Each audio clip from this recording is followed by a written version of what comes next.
பண்ணியிருக்கேன். அப்புறம் கில்லிங்கிற படத்தில் ஆக்ட் பண்ணியிருக்கேன். அவங்களுடைய ஃபேமிலி ஃப்ரெண்டுன்னு சொல்லலாம். ஏன்னா தம்பி சின்ன பிள்ளையிலேருந்து எங்கள் ஏரியாவில் தான் வளர்ந்தவங்க. தம்பியை இன்னைக்கு சிஎம்மாக இருக்காங்க, தமிழ்நாட்டு முதலமைச்சராக இருக்காங்க. அவங்கள பார்த்து சந்தோஷப்பட்டு அவங்கள வாழ்த்திட்டு போகலாம் அப்படிங்கிற எண்ணத்தில் இங்கே வந்தேன். ஏன்னா இன்னைக்கு நேற்று பழக்கம் இல்லை. அவங்க ஃபேமிலியோட அவங்க குடும்பத்தில் எல்லாரையுமே எனக்கு தெரியும், என்னையும் அவங்களுக்கு தெரியும், எங்கள் அம்மாவையும் அவங்களுக்கு தெரியும்.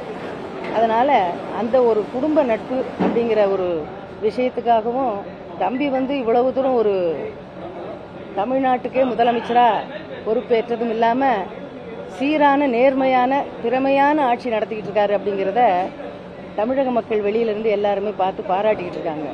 அதனால் அதை கேள்விப்பட்டு அதை பார்த்து கண்ணால் தம்பியை ஒரு வாழ்த்து சொல்லிட்டு போகணும். அதுக்கு எனக்கு வயசு இருக்குது, அவரோட நான் நடிச்சிருக்கேன், என்னை தெரியும் அவருக்கு. அதனால் அவரை பார்த்து ஒரு வாழ்த்து சொல்லிட்டு போகலாம் அப்படிங்கிற ஒரு எண்ணத்தில் காலையிலேருந்து இங்கே அலைஞ்சிக்கிட்டு இருக்கேன். இன்னும் தம்பியை பார்க்க முடியலை. தம்பியை பார்த்து ஒரு வாழ்த்து சொல்லிட்டு போகணுன்னு ரொம்ப ஆசைப்படுறேன். அது நடக்கும்னு இறைவனை வேண்டிக்கிறேன். உங்கள் எல்லாரையும் பார்த்ததுக்கு ரொம்ப நன்றி. வணக்கம். பண்ணியிருக்கேன். அப்புறம் கில்லிங்கிற படத்தில் ஆக்ட் பண்ணியிருக்கேன். அவங்களுடைய ஃபேமிலி ஃப்ரெண்டுன்னு சொல்லலாம். ஏன்னா தம்பி சின்ன பிள்ளையிலேருந்து எங்கள் ஏரியாவில் தான் வளர்ந்தவங்க. தம்பியை இன்னைக்கு சிஎம்மாக இருக்காங்க, தமிழ்நாட்டு முதலமைச்சராக இருக்காங்க. அவங்கள பார்த்து சந்தோஷப்பட்டு அவங்கள வாழ்த்திட்டு போகலாம் அப்படிங்கிற எண்ணத்தில் இங்கே வந்தேன்.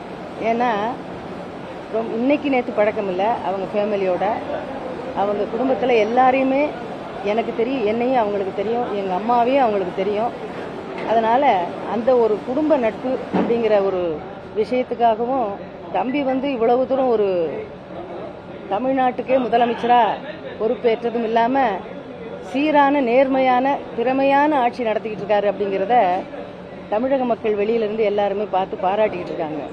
அதனால் அதை கேள்விப்பட்டு அதை பார்த்து கண்ணால் தம்பியை ஒரு வாழ்த்து சொல்லிட்டு போகணும். அதுக்கு எனக்கு வயசு இருக்குது, அவரோட நான் நடிச்சிருக்கேன், என்னை தெரியும் அவருக்கு. அதனால் அவரை பார்த்து ஒரு வாழ்த்து சொல்லிட்டு போகலாம் அப்படிங்கிற ஒரு எண்ணத்தில் காலையிலேருந்து இங்கே அலைஞ்சிக்கிட்டு இருக்கேன். இன்னும் தம்பியை பார்க்க முடியலை. தம்பியை பார்த்து ஒரு வாழ்த்து சொல்லிட்டு போகணுன்னு ரொம்ப ஆசைப்படுறேன். அது நடக்கும்னு இறைவனை வேண்டிக்கிறேன். உங்கள் எல்லாரையும் பார்த்ததுக்கு ரொம்ப நன்றி. வணக்கம்.